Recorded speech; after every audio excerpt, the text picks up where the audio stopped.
Hello, good evening. তো আজ ছিল রামনবমী। তো আমরা সন্ধ্যেবেলায় তিনজন মিলে বেরিয়েছিলাম। তো আমাদের এখানে রাজপুজো পুজো হয়, তার সাথে মেলাও হয়।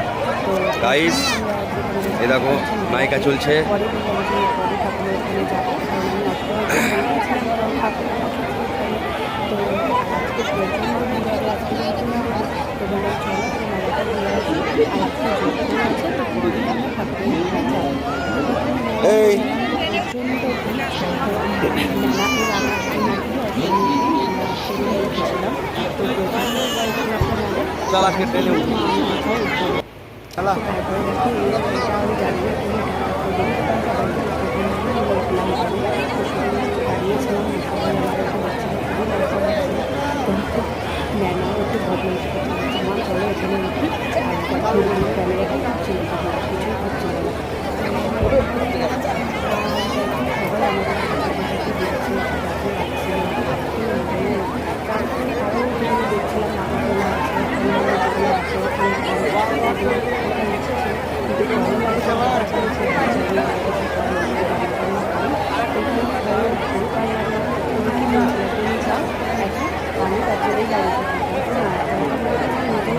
খুব ভালো লাগে।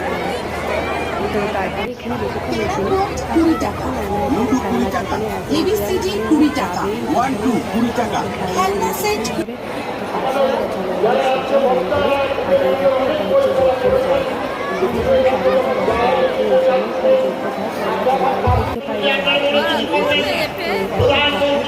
তারপরে দেখো আপনারা শুনেছিলেন 11 দিন যাবত রামলালা মন্দির প্রাণ প্রতিষ্ঠার জন্য শুধু ডাবের জল খেয়ে থাকেন, তিনি ভূমিতে শয্যা গ্রহণ করেন, তিনি নবরাত্রিতে জল কল্প স্পর্শ করেন না।